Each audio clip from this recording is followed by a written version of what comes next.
నమస్తే, welcome to our channel. నేను సిరి. YCP నేతలకి ముందు చూస్తే నొయ్యి, వెనుక చూస్తే గొయ్యిలాగా అయిపోయింది పరిస్థితి. జగన్మోహన్ రెడ్డి గారేమో 5 ఏళ్ళు కళ్ళు మూసుకుంటే అయిపోతాయని చెప్పేసి తను అనడం జరిగింది. ఇక్కడ చూస్తేనేమో వైసీపీ నేతలకి టీడీపీ డోర్లు అయితే క్లోజ్ అయిపోయాయి. మరి ఇప్పుడు వాళ్ళ పరిస్థితి ఏంటి అనేది మనకు వివరించడానికి మనతో పాటు ఉన్నారు ప్రముఖ సీనియర్ జర్నలిస్ట్ జగదేవ్ గారు. నమస్కారం సార్. నమస్తే. సార్, ఇప్పుడు చూస్తున్నట్టయితే మరి వైసీపీ నేతల పరిస్థితి ఏమైందంటారు? అంటే ఇప్పుడు ఎవరైతే ఉన్నారో చాలా మంది కార్యకర్తలే కావచ్చు, చిన్న పార్టీ నేతలే కావచ్చు, అండ్ ఇప్పుడు గెలిచిన ఈ ఎమ్మెల్యేలు ఎవరైతే 11 మంది ఉన్నారో వాళ్ళ పరిస్థితి ఏంటంటారు? అసలు మీరు అన్నట్టు ముందంతా కళ్ళు మూసుకుపోయాయి అని అనకూడదు, కానీ ఓవర్ కాన్ఫిడెన్స్ ఎక్కువైపోయింది. అంటే ప్రజలు ఎప్పుడైతే 151 మంది ఎమ్మెల్యేలని అలాగే ఒక 22 మంది ఎంపీలని ఇచ్చారు 2019లో, సో మన మీద ఇంత ఎక్స్పెక్ట్ పెట్టుకున్నారు అని ఫీల్ అవ్వలే. ఇది మా గొప్పతనం, నా వల్లే నేను గెలిచాను అన్నట్టు ఫీల్ అయ్యారు. అది కరెక్ట్ కాదు. మన మీద అంత గెలిపి వచ్చిందంటే ఇంత ఎక్స్పెక్టేషన్ పెట్టుకున్నారు, మనం ఎంత నిబద్ధతగా ఎంత బాధ్యతాయుతంగా ఉండాలి, అకౌంటబిలిటీ అంటారు, అది ఉండాలనేది అది ఆలోచించలేదు. మేబీ సరే ఈ పథకాలు ఏవైతే అనుకున్నామో పథకాలు ఇచ్చేస్తే సరిపోతుంది అనుకున్నారు, కానీ అన్నిటికీ ఇప్పుడు ఎలా ఉంటే సరే మీరు ఇంటికి వస్తున్నారు, మీకు కావాల్సినవన్నీ పెడతాను అని చెప్పారు. ఏం కావాలి? అన్నము, కూర, పప్పు అన్నీ పెట్టారు.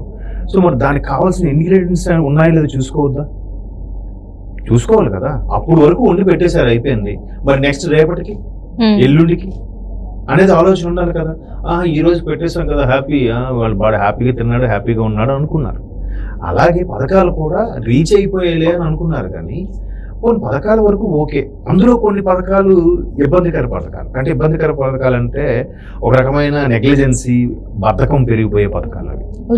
నిరుద్యోగ వృత్తి అలాంటివి, కానీ ఇంకా వేరే ఈ ఆటో వాళ్ళకి వీళ్ళకి ఇచ్చేవి కూడా అలా ఇస్తూనే ఇంకో పక్క రోడ్ ట్యాక్స్లను, లేదంటే ఆ రోడ్లు అధ్వానంగా ఉండడం వల్ల బండి త్వరగా రిపేర్ రావడం, డ్యామేజ్ రావడం కూడా జరిగింది. అంటే ఇచ్చేది పావలా ఇస్తూ రూపాయి వెనక్కి తీసుకున్న పరిస్థితి అయింది. మొన్న ఒక ఆయన ఎవరో కర్ణాటక ఆయన, అంటే ఇక్కడ తెలుగువాడే, అక్కడికి వెళ్ళి సెటిల్ అయ్యాడంట.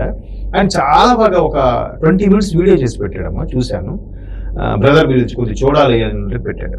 ఏం చూస్తే చాలా వివరంగా ఎవరికి ఏమి ఇచ్చారు, వాళ్ళు అక్కడ నుంచి వచ్చిందంతా, వీళ్ళు పోగొట్టుకుందంతా, ప్రతిది కూడా. పైగా ఇచ్చేది కూడా ఎవరు ఇచ్చారు, ఎవరిది ఇచ్చారు?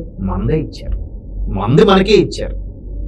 అలా కాకుండా ఎవరి కాళ్ళ మీద నిలబడేలా బతికేలా చేస్తుంటే వేరేలా ఉండేది. పోనీ అది వదిలేను, ఇంకా ఆ సబ్జెక్ట్లోకి వెళ్తే మనం వెనక్కి రాలేం. సో ఇప్పుడు ఏంటంటే జగన్మోహన్ రెడ్డి గారి పరిస్థితి ఇలా ఉండడం ఘోర పరాభవం. అంటే కనీసం ప్రతిపక్ష హోదా కూడా నోచుకోలేని పరాభవంతో ఉండడం, ఖచ్చితంగా నాయకులు అనేవారు పక్క చూపులు చూస్తారుగా. ఎక్కడైనా సహజం అది. బెల్లం దగ్గర చేమలను చేరుతాయి అన్నట్టుగా ప్రతి ఒక్కరు కూడా అట్లా షిఫ్ట్ అవుతున్నారు. అయితే ఎవరైతే భారీగా విమర్శలు చేసి ఎక్స్ట్రీమ్ లెవెల్కి వెళ్ళి అమ్మ, నాన్న, ఫ్యామిలీ మెంబర్స్లో కూడా మాట్లాడారో వాళ్ళకి అసలు మాట్లాడడానికి కూడా అర్హత లేకుండా అయిపోయింది. పక్క పార్టీ వైపు చూపులు చూసే పరిస్థితి కూడా లేకుండా పోయింది. సో అందుకు వాళ్ళు ఏం చేస్తున్నారు, ఎవరైతే ఎక్స్ట్రీమ్ లెవెల్కి మాట్లాడారో వాళ్ళు అయితే తలుపులు వేసుకొని ఉంటున్నారు, లేదా ఎక్కడికో అండర్ గ్రౌండ్ లోకి వెళ్ళిపోయిన పరిస్థితి. ఐ మీన్ అబ్స్కాండ్ అయిపోయారు. దాన్ని ఏమంటారు, లైవ్ లో ఉన్నారు కానీ ఎక్కడ ఉన్నారో తెలియట్లేదు. ఇంకొంతమంది ఏం చేయాలో తెలియక వేరే పార్టీకిలోగా కొన్ని ప్రయత్నాలు అయితే చేసుకున్నారు. ఆ సఫలం అవ్వకపోవడంతో ఇంకా మళ్ళీ ప్రెస్ మీట్లు పెట్టి మేము ఇలాగా అలాగా మా పార్టీ ఎలాగా అన్నట్టు మాట్లాడుతున్నారు.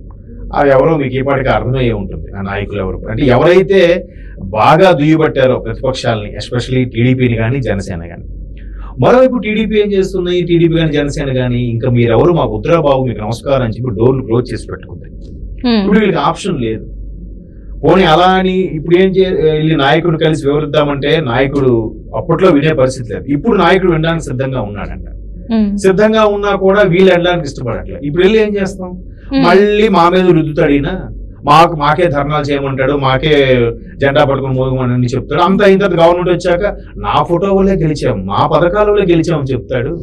అంటే ఆల్రెడీ ఇప్పుడు ఒక మీటింగ్ లో అయితే చెప్పడం జరిగింది కదా సార్, అంటే ఎమ్మెల్సీల గురించి వాళ్ళతో మీటింగ్లు అయినప్పుడు మీరు గట్టిగా ఉండండి, ఎవరు ఏం చెప్పినా కూడా వినకండి, పార్టీ మారకండి, మళ్ళీ మనం ప్రజల మధ్యలోకి వెళ్ళి వాళ్ళకి తోడుగా నిలుద్దాం, గొంతెత్తి మాట్లాడదాం, ప్రజలకి ఏ కష్టం వచ్చినా కూడా మరి జగన్మోహన్ రెడ్డి గారు చెప్తున్నారు కదా. ఇంకొంతమంది నేతలు కూడా చెప్తున్నారు, మా అన్నకి ఎందుకు సిగ్గు, ఎందుకు సిగ్గుపడాలి, మేము చాలా మంచి పాలన చేశామని చెప్పేసి. అవును, అట్లే రోజా గారు అదే మాట్లాడారు, తర్వాత ఇంతకుముందు అమర్నాథ్ గారు అదే మాట్లాడారు. ప్రతి ఒక్కరు కూడా ఇప్పుడు అంటే ఎప్పుడు ఆల్మోస్ట్ 4వ తేదీ అయిపోయిన తర్వాత ఇప్పుడు బయటకు వస్తున్నారు, అంటే 10-15 రోజుల తర్వాత బయటకు వచ్చి మాట్లాడుతున్నారు. బాగుంది.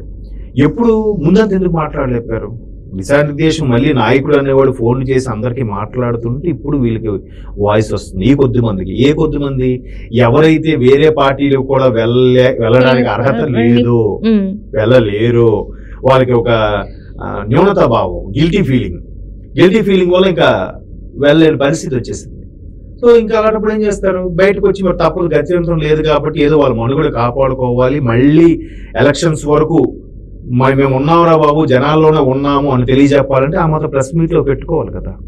ఇప్పుడు నిన్న మీరు అబ్జర్వ్ చేస్తే చంద్రబాబు నాయుడు గారు ఒకప్పుడు జగన్మోహన్ రెడ్డి గారి హయాంలో పనిచేసిన ఐఏఎస్ ఆఫీసులు పుష్పగుచ్చం ఇస్తేనే తీసుకోలేదు, రిజెక్ట్ చేశాడు సున్నితంగానే. మనటప్పుడు ఆ పార్టీలో ఉంటూ వాళ్ళు కొమ్ము కాస్తూ వీళ్ళ నానా మాట్లాడిన వాళ్ళని ఎలాగ తీసుకుంటారు? తీసుకోలేరు. కాబట్టి డోర్స్ క్లోజ్డ్. సాధారణంగా ఉండే వాళ్ళు క్లోజ్. ఎందుకంటే ఇప్పటికీ అక్కడ కూటమిలో తీసుకున్నామంటే వీళ్ళకే ఇంకా సర్దుబాటు చేయాలి, వాళ్ళకి ఆ పవర్ ఇవ్వాలి, వీళ్ళకి పవర్ ఇవ్వాలి, వీళ్ళకి ఈ పోస్ట్ ఇవ్వాలి అని ఇప్పటికే తర్జనభర్జనలు అవుతున్న నేపథ్యంలో ఇంకా మళ్ళీ కొత్త వాళ్ళని ఎక్కడ తీసుకుంటారు? ఎక్కడ ఒకవేళ తీసుకున్నా వీళ్ళందరూ ఎవరు కోవట్లా ఉంటారో ఏమో భయం. ఎవడు మన దగ్గరకు వచ్చి కోవట్లా పనిచేస్తున్నాడు? ఇవాళ రేపు డబ్బు అనేది శాసిస్తుంది కాబట్టి సరే ఒక నాయకుడు వచ్చినప్పుడు వాడిని తీసుకున్నామంటే వాడు ఇవాళ వచ్చి రేపు పొద్దున మళ్ళీ ఎలక్షన్స్ ముందు జంప్ అయిపోతాడేమో, కోవట్గా మారిపోతాడేమో, ఇలాంటి భయాలు ఎక్కువైపోతున్నాయి. కాబట్టి టీడీపీ డోర్స్ క్లోజ్ చేసుకుంది, జనసేన కూడా ఆల్మోస్ట్ ఆల్ డోర్స్ క్లోజ్ చేసి పెట్టుకుంది. ఎందుకంటే బాబు వీళ్ళందరూ ఏ ఎండకి ఆ గొడుగు పట్టేవాళ్ళు, వీళ్ళు ఇలాంటి వాళ్ళు మనకు వద్దు అనే దృఢ నిశ్చయంతో ఉన్నారు. ఇప్పుడు ప్రస్తుతానికి వాళ్ళ కాన్సెప్ట్ ఏంటంటే కూటమి కాన్సెప్ట్. ఖచ్చితంగా ప్రభుత్వం స్థాపించడానికి ఎంత పెద్ద బాధ్యత ప్రజలు మన మీద పెట్టారు కాబట్టి ఖచ్చితంగా దుర్వినియోగం పరచకుండా సద్వినియోగం చేసుకోవాలి. వాళ్ళు ఏ దృక్పథంతో, ఏ ఆశలతో అయితే వాళ్ళు ఓటు వేశారో దాన్ని మనం ఫుల్ఫిల్ చేయాలనే కాన్సెప్ట్లో ఉన్నారు. అందుకే డే 1 నుంచి కూడా ప్రతి ఒక్కరు ఆయన అప్పుడే చూసారు, పోలవరం అయిపోయింది కదా, ఎక్కడ అయిపోయింది, ఎంతవరకు ఆగింది, ఏంటి, అటువైపు ప్రతిదీ కూడా చకచక ప్రతి శాఖ యొక్క సమావేశం నిర్వహిస్తూ వెళ్ళిపోతున్నారు. సో ఇప్పుడు ఇంకా మరి పార్టీ ఫిరాయింపుల్ని వాళ్ళు చేర్చుకోవడం పద్ధతిలో లేరు. వైసీపీ వాళ్ళు కూడా పాపం ఏదో ప్రయత్నాలు చేస్తున్నారు. ఒకే ఒక ఆప్షన్ బీజేపీ ఉంది, ఎందుకంటే బీజేపీ మీద ఎక్కువగా విమర్శలు చేయలేదు. అండ్ మోర్ ఓవర్ మన ఎలక్షన్స్ ముందు కూడా జగన్మోహన్ రెడ్డి గారు ఎన్ని విమర్శలు చేసినా చంద్రబాబు నాయుడు, పవన్ కళ్యాణ్ సింగులర్ వాడారు తప్ప మోడీ గారి దగ్గరకు వచ్చేసరికి మోదీ గారు అని వాడాల్సి వచ్చింది. మరి అక్కడ భయమో లేకపోతే ఇంకా ఫ్యూచర్ లో మనం వీళ్ళతో కలుస్తాం ఉద్దేశమో తెలియదు, కానీ లేకపోతే వాళ్ళ స్వయంగా ఏమన్నా ఏమో మరి అవి తెలియాలి. సో అందుకు ఆ బీజేపీతో ఎక్కువగా మన ఆంధ్రాలో కూడా బీజేపీ పెద్దగా లేదు కాబట్టి వాళ్ళు విమర్శించలేదు అనేది కూడా ఒక వార్త. సో వాళ్ళు కొద్దిగా దువ్వుకుంటే ఇప్పుడు కాకపోతే 2029కైనా మనకు అవకాశం ఇస్తారు కదా అని కొంచెం టచ్ లో ఉంటున్నారు. అంతేగాని వీళ్ళు ఇప్పుడు నాయకుడు తిరిగి రెండ్రా బాబు మిమ్మల్ని కలుస్తా అన్నా కూడా ఎవరు ఇంట్రెస్ట్ చూపించట్లేదు. రివర్స్ లో తిడుతున్నారు కదా ఓపెన్ గా. చాలా మంది బయటకు వచ్చి బాబు నీ నిర్వాహకం వల్ల ఆయన కనీసం ఇదవలేదు, పోనీ ఇప్పటికైనా మేము వచ్చి మీరు కలిసి అయ్యా ఎలాగని చెప్పినా ఇప్పటికి ఎలాగా అంటావు, లేకపోతే గవర్నమెంట్ వచ్చాక మళ్ళీ మమ్మల్ని పట్టించుకోవు. ఎందుకంటే 2014లో నీ వెంట ఉన్న వాళ్ళు ఎవరు కూడా 2019 తర్వాత నీ వెంట లేరు అనేది చాలా మంది అభిప్రాయం. కాబట్టి ఇంకా వెళ్తున్న కొద్దీ రకరకాల మార్పులు చేర్పులు కనిపిస్తూ ఉంటాయి. ప్రస్తుతానికి వాళ్ళ టార్గెట్ ఏంటంటే పార్టీని బతికించుకోవాలి, మనుగడలో ఉండేలా చూసుకోవాలి. చూద్దాం అది. Thank you so much sir. Thank you.